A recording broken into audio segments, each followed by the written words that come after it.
Alright, so let me talk about my boy, Dave Chappelle, Right. and his latest, um, I would say the final in his Netflix series of, of stand-up performances. That would be the closer, right? This actually came out a couple of days later as recording here, and already, a lot of people has been, have been, it's been sparking a lot of, sparking a lot of heat, a lot of, a lot of, Yeah. controversy basically, which is nothing new, right? Right. So at the moment now, I mean, you have people like GLAD, Right. of course, right? You have the National Black Justice Coalition, right? Right. Right. Taking shots at him, right? And mainly what it is about, before we get to your thoughts, Ricardo, is about his comments basically about the LGBTQ plus community. Right. Right. Because, yeah, he spent a lot of time talking about them, criticizing them Right. mainly, which I will get into as well too, whether it works or not. But I want to talk about it in the context of, okay, but this is my last one. You know what I mean? Not his last show that he'll ever do in his career, but the last Netflix outing that he's going to do, right? Right. But yeah, that he is in hot water again. You know what I mean? Because of Right. this, right? But this one is pretty interesting now, and I think mainly it just has to do with the fact that yes, this is the last of these Netflix, Right. shows, right?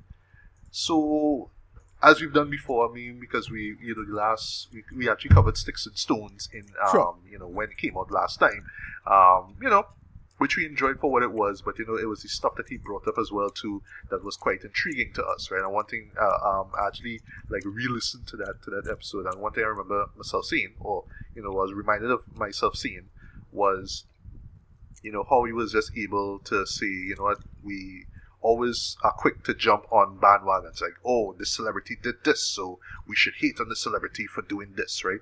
But you don't know the full story about it, right? And he reflects it on himself. He also does it a bit in this special as well too. Like, it's easy to pick on Dave Chappelle because of all the stuff that he said in the past in those Netflix shows, especially Sticks and Stones, right? So why are you hitting on me? Blah blah blah blah, right? But in this case, though, it kind of makes things a lot more difficult to. It is really a lot difficult to side with him now because of the amount of stuff that he has said about about the LGBTQ community, right? But I'll talk about that in a bit. But yeah, Ricardo, take it away. Right. Honest thoughts on this I show, and keep in mind, guys, we are non-American. We are not comedians. We're not comedy critics. So we're not gonna be like, well, this joke was bad and this joke was good and all that kind of stuff. well. Just Well. talking about the messages and what was being Right. said and how we feel about it. So yeah, Yeah. I was to be honest. I was kind of underwhelmed with this, mostly because here's the problem. When like a person like in Dave Chappelle's position, and let us admit it, any comedian for that matter, and we could get into this general trend of what I call them, these modern comedians and our whole debate about cancel culture and if they're allowed to be funny anymore, quote unquote, in their way, blah blah blah, right? Chappelle is one of those who I thought somewhat navigated the situation a little better than the average, right? But with these last few things, he's slowly but surely not really addressing the core issue. And then on top of that, he's not really making jokes. And that was kind of my main problem with it. He wasn't telling that many jokes. Like, I can't say this thing was shorter than I expected. That was one. And two, I thought he was gonna tell more jokes. Like, and or the jokes he was telling wasn't all that funny in my opinion. Now, all of that would have been fine if he had like a really good message behind it. And even that kind of fell flat and was pretty weak for me.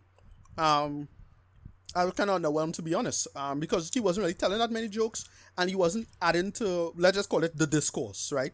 The discourse involving gender and discourse involving trans issues or whatever it is, with his perspective. To me, he wasn't really adding anything in any meaningful way, right, or any particularly meaningful way, right? In my opinion, he was kind of bringing up a semblance of a kind of a good argument, maybe. I kind of sympathize with a couple of his points, but because he wasn't bringing anything new to the table, at least from my perspective, at least how I understand it. Again, I do expect him to be some academic or anything about like that about this. It's just his opinion. But I really felt he would have brought up something a little more interesting, and he didn't really do that. So the whole thing just kind of fell flat for me, to be honest. I mean, it had a couple good jokes. There's one joke in particular I really laughed at. It mostly works as a kind of he's a storyteller. Like in my opinion, he's an excellent storyteller. And then because the last third of it, especially when he was talking about this woman named Daphne, that I knew where the story was going because I knew who it was, and I knew where the story was going. So it didn't hit me with the payoff that I thought it could have, but it was still a pretty good payoff for what it was, like what he was trying to do and tell, and I knew where the story was going, so it was great in that sense. But in terms of its core points or what he was trying to say, it wasn't really working or ingratiating for me. I just thought, it more feeling like old man yells at cloud at this point. Like he really wasn't doing anything. At best, and this is my last point, and then I could move on to you. At best, this is a character was willing to be with him.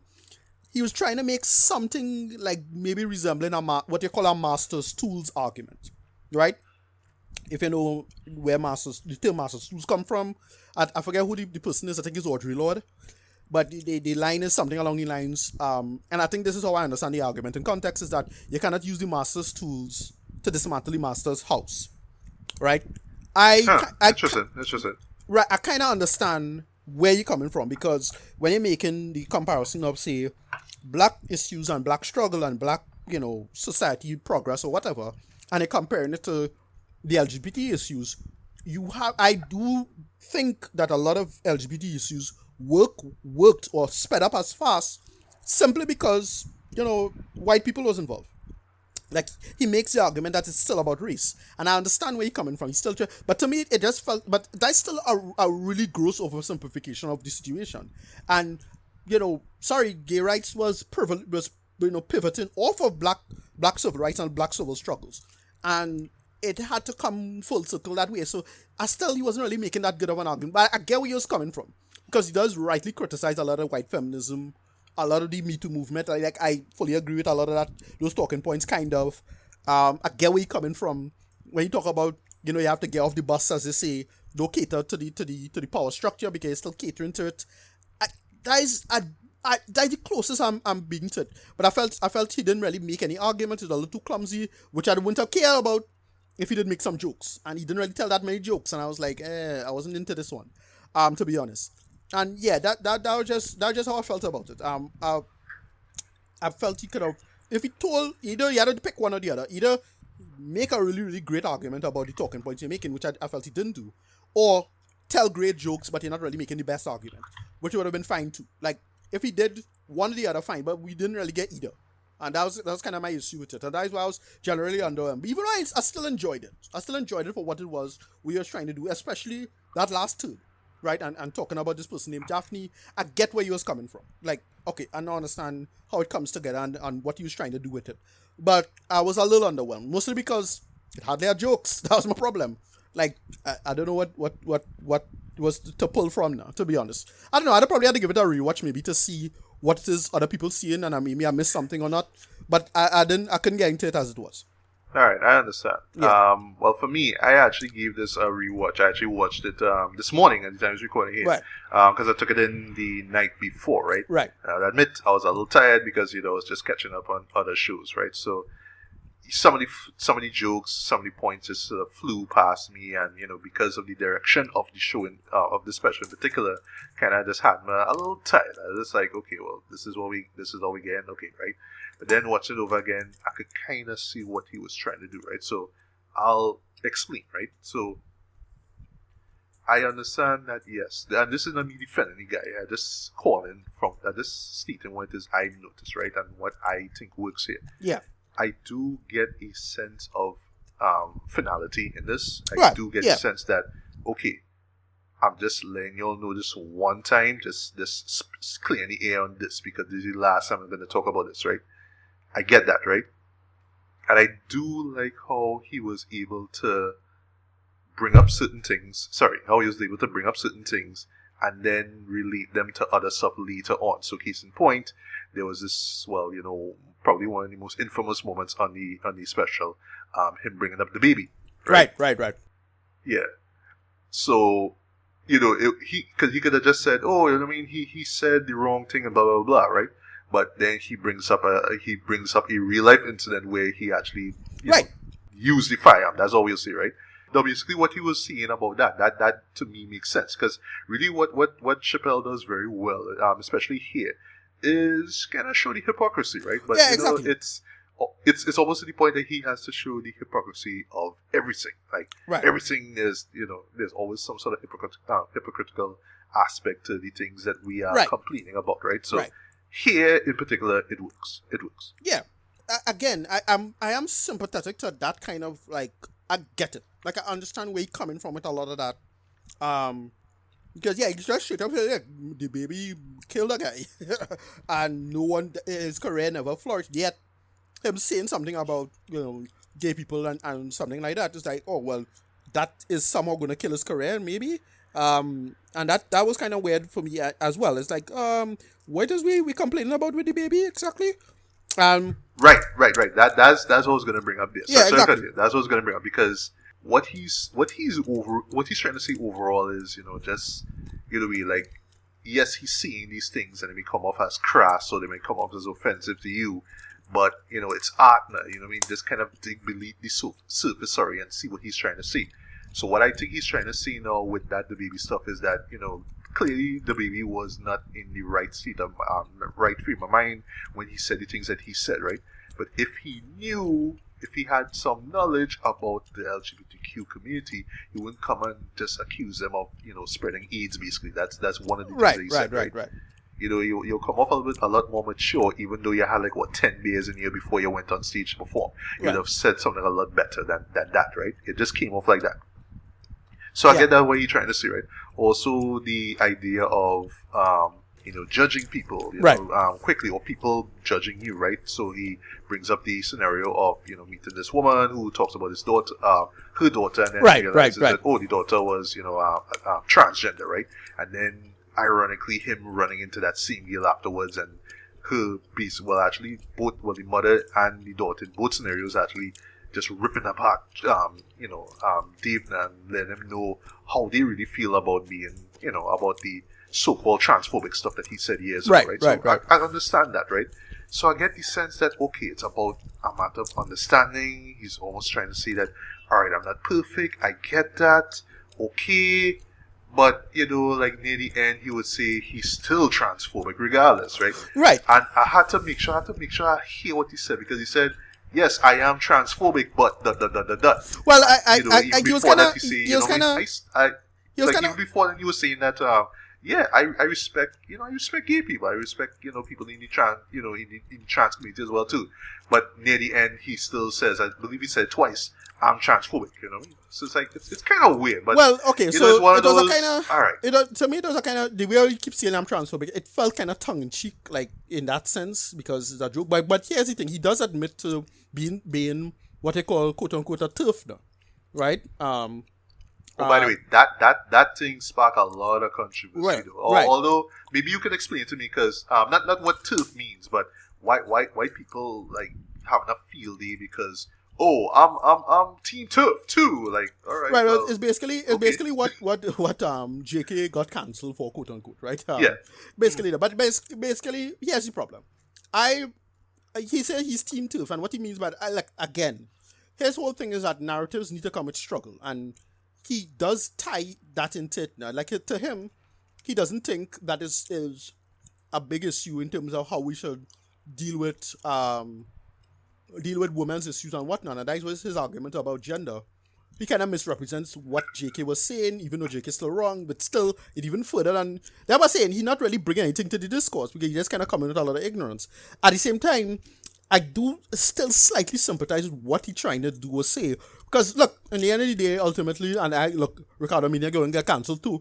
When it comes to these trans issues, it is admittedly something that you'll have to do a lot of resolving and dissolving of concepts and terms for it to be consistent and make sense, right? That's full stop. And this is not me saying this. This is a lot of transgendered people themselves saying that they admit that, look, you have to change a lot of approaches and meanings to what's this thing because it's not biology, right? You have to change up the paradigms of how you think about these things, which is perfectly fine. But let's admit that you'll have to change a lot of things. And a lot of people have a big issue with that. Like when it comes to women's issues, like when we're talking about women's issues, where do transgender women come into that? They'll have to be cut out of the discourse of a lot of that. Let's be clear. They already admit to this. And so on and so forth, right? Again, this is not, this is not academic classroom or whatever it is, but at the same time, I'm not expecting Dave Chappelle to have a big sit down with Abigail Thorne and Natalie Wynn anytime soon to resolve these concepts. That would be interesting. It'll be funny and be funny, but it's not going to happen. Like, it's not something that I expect, an interesting dialogue to have between the two of them, because they're not going to bring anything new to the discourse. And I much like with he makes an analogy, and I really sympathize with this argument about like the arguments from distinguishing certain things, because look, we have an argument, again, I'm going to get cancelled for this one, but I actually don't really see a big problem with somebody like Richard Dolezal if you're going to accept transgender issues, because like, what's the core argument here exactly?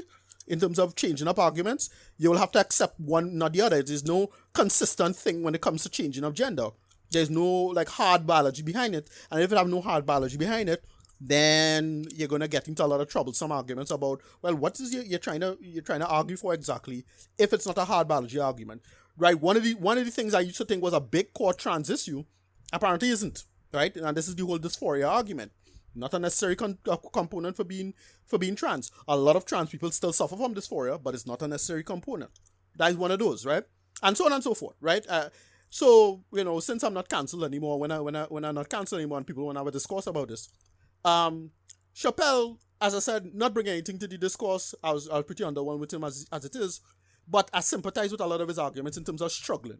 Like, he makes a great point about, he said, call me a girl now, nigga. Now, he really feels, a lot of it feels like almost like a distraction. It gets into a lot of issues with why it is that you want to bring, why is it such a big deal, even though we haven't sorted out a lot of black issues yet. I kind of get where you're coming from with a lot of that, and so on and so forth. As I said, this particular situation, he didn't really explain himself particularly well. Again, if he gets into that whole thing, and have a full discourse, which I don't think he should, but if he gets into it, he should deal with that. But as me taking him seriously as part of the discourse, not really. I'm sorry to say it, and I wish that he would have just tell more jokes as it is. So that's how I feel about it ultimately. I didn't hate it. Yeah.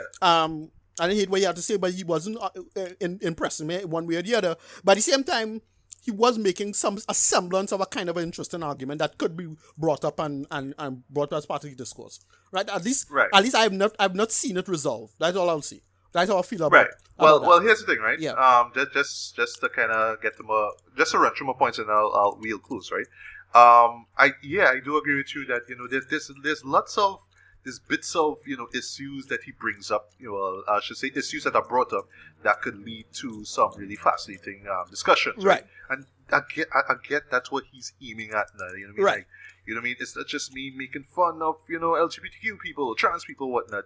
It's why people are quick to cancel somebody because of that. That's what he's trying to say. He does make that core problem with respect to trans issues and people's a lot of the wealth and issues, because in the end of the day, there's still a lot of power structures that playing itself out. That the supposed gay community not really going to be part of addressing, and they're still kind of catering to it. Here's an example, and this is a kind of interesting one. Now, I might be misrepresenting her position, but I remember an old argument from somebody we covered in the show, if you know Fran Lebowitz, right?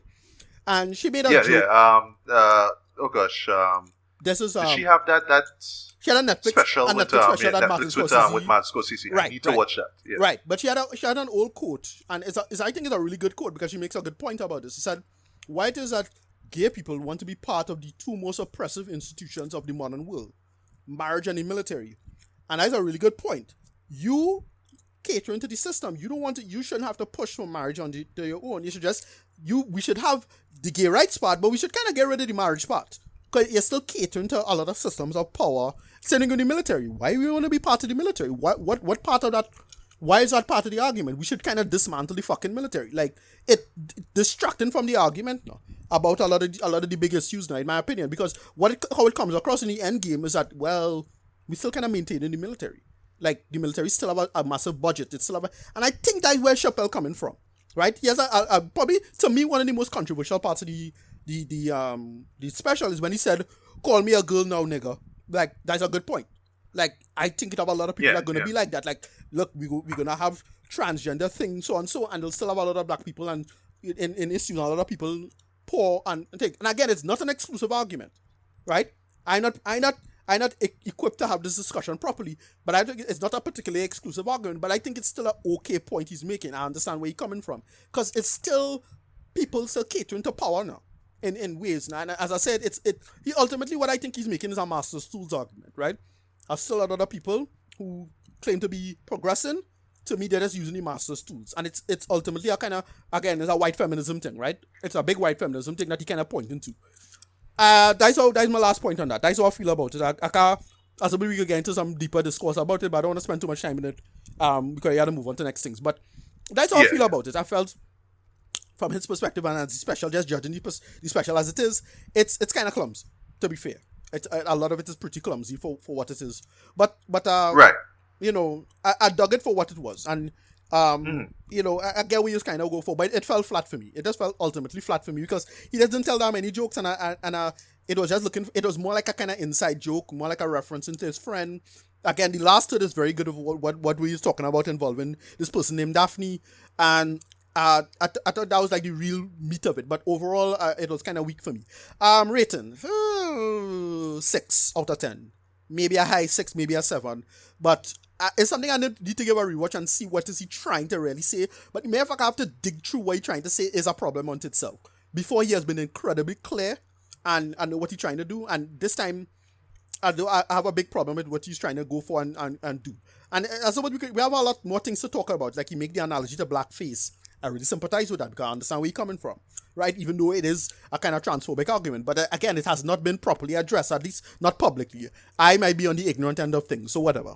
So that's how I feel about it. Yeah, well, for me now, before I get to reading, right? So, yes, this special is flawed, unfortunately, right? And I think mainly is because, and this is something that some people have tried to explain, already with reviews and stuff like that, but they're not really seeing it properly or not really like contextual not really like expressing it well enough. There's just a lot of time spent on transphobia and the trans community and all that kind of stuff, and it almost feels like he just feels somewhat like bitter, you know what I mean? Right. Because of all the backlash that he's gotten and all that kind of stuff. Now, I understand, the idea behind comedy and especially his brand of comedy. I get the fact that it's satirical, it's dark. It pulls no punches, but it's also in a sense meant to kind of expose the hypocrisy of just everything, right? That's what it is, right? Not in a sort of nihilistic way, but just like, when you really think about it, we really do, we really are hard on people. And I can attest to this, right? Not personally, but, like, especially in the, in terms of, like, Christians. I mean, it's just like, oh, well, we don't like y'all because y'all against, gay people and all that kind of stuff. But no, it actually goes a lot deeper than that, right? But people just love to kind of state things as they are, as they assume things are, right? So I love the fact that Chappelle could kind of say, well, no, you know what I mean, if you really think about it or give it enough thought about it, yeah, you could come with a conclusion like that, but no, this is what really going on, or how I see things, right? And this might go against what you think, but, again, this makes for great conversation, right? But yeah, I mean, there was a lot of time spent on this, though, because it starts off kind of wonky already, like, I appreciate the fact that he was talking about, COVID, but then he makes this weird joke about UFOs, which went nowhere for me, and then that was terrible. Again. Yeah, and it's just kind of awkward at him having to see the punchline literally twice, like, space Jews. That's another problem I had with this, is that it didn't really feel like a complete special on its own. It just felt like more like, when you're trying out material a lot. It didn't feel like complete now. That's why it was kind of, I was watching it and like, is this a complete special? Because it felt like more trial and error thing, so it's not like a full show. Because... Exactly, yeah, I agree, yeah. And, well, another thing too is that... last point. A lot of things at parts it felt almost like, especially with that last story. It felt like if you know who Hannah Gatsby was, Hannah Gatsby is. she had a little special some years back called Nanette. And that was not meant to be funny at all. It was meant like a kind of critique of comedy in whole context about power and systems. And it had that same ranty feel to the whole thing. It felt like that at times now. I was thinking of Nanette a little bit now. So that's all I was feeling about that.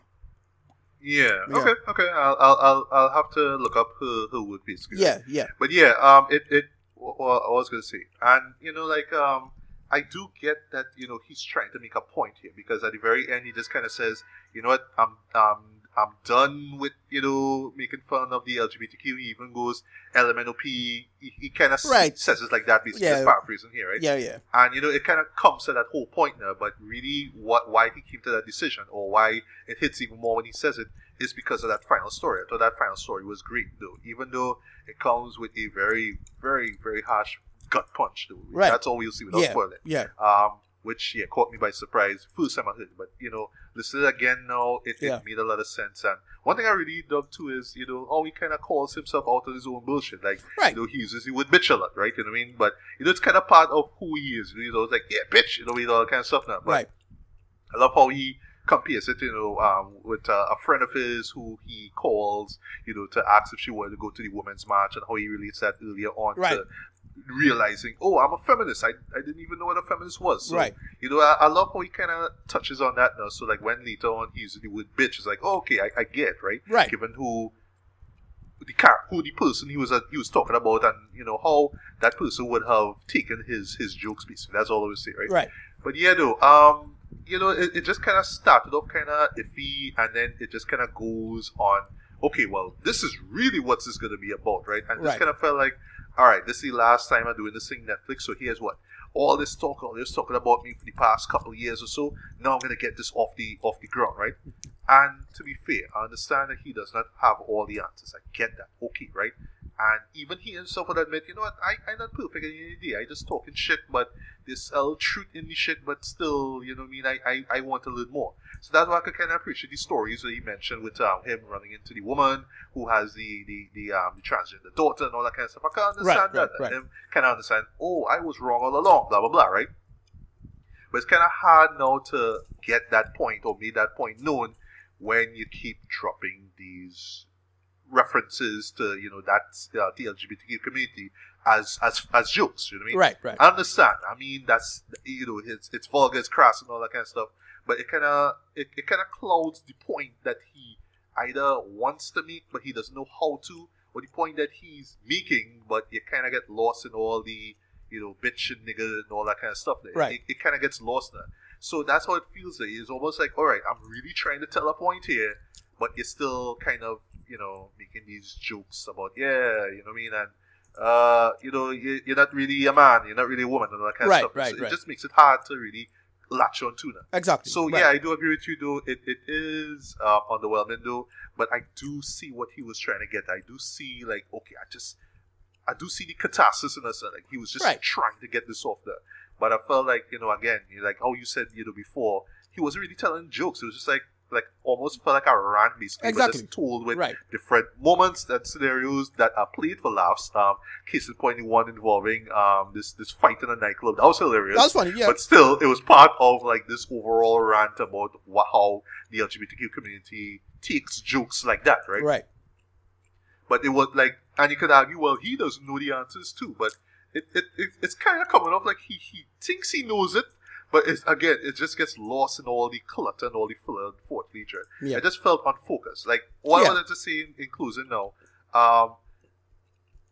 just tell an even amount of jokes. Let me just say, like, this thing runs for like about an hour and 10 minutes, right? Well, as I said, why not have like the last 40-45 minutes be about the LGBT? No, but he didn't. But you still have everything else that, like, you have other jokes on other topics. He didn't have show up before. Yeah, it just felt like a huge chunk was just about that because you're pissed off at how they respond to you, you know what I mean? Because of sticks and stones, right? Yeah. No, I just got the sense that he didn't have any material prepared per se. It just had a couple okay jokes, but it was just him just talking to the audience. And it was... True. But to be fair, he does have a way of tying things together. Exactly. Even though but it's more that's all the time it and works, like case in point, case in point, that whole Clifford thing. Right. That Clifford joke went nowhere for me. Right. But how he brought it back up in terms of...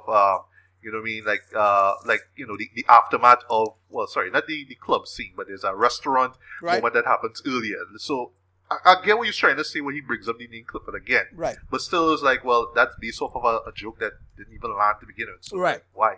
It's just almost like, you know, by the way, all right, that joke, let me just bring it up just because. You know, it didn't feel that well written. No, it was. As I said, it didn't feel like material. Like it felt like he was more trying out material more than anything. It didn't really feel like a end point on his own. No. There's one genuinely great joke, right?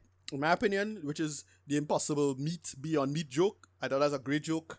Yeah. I find that's very good. That one in particular, right? That lands. Real people got mad at that. Yeah. A lot of people got mad at that. But I thought that was a great joke. I thought it was a genuinely funny joke. Yeah. But in closing, and I'll get to Marita now for real. Right. I still think that he ended it off his series in fine style. Like, let's just say this was the okay. This feels like this is the end. This feels like, all right, it's closure of some sorts, or it's both closure and both like, all right, we really do need to sit down and talk about this, right? But I may not be the right person to talk about this because I'm just a guy who just tells jokes. But y'all just don't seem to understand that, you know, there is meaning in the jokes, and there is, you know, the point of the jokes is just to expose again the hypocrisy of what's going on, right? Of our world, right? But y'all don't seem to get that. So here's what. I'm sorry if y'all don't want to sit down with me or people like me to talk this thing out. Yeah, I'm done, right? Right. But on the flip side now, it's like you could just kind of move past this though. Like, okay, Sticks and Stones came and went. All right, fine. But you don't understand again. This is your final one. That means your final one, for God's sake. You don't need to just regurgitate all this stuff from before. Like, boy, this community just mad at me because of this. Right. I just need to vent about this because I'm done with this shit, right? That's how it felt like, unfortunately. So, rating-wise for me, I will still give this a decent, strong 3 out of 5. For what it was alright. It is worth watching though. And yeah, the controversy is much deserved in my opinion though. But in no way would I say like some people are right now, oh, Netflix needs to remove this as soon as possible because it's, you know, distasteful and all that kind of stuff. No, I don't think so. I just think that, you know, if the jokes just aren't for you, they aren't for you. But if you're just willing to kind of sit down and take in everything now, and then you decide for yourself whether this thing kind of work for you and that, like what we're doing right now, then yeah, do that. But if you're the one who just gets flustered up quickly the moment, you know, someone makes a trans or a gay joke, then yeah, this shit is not going to be for you. Yeah.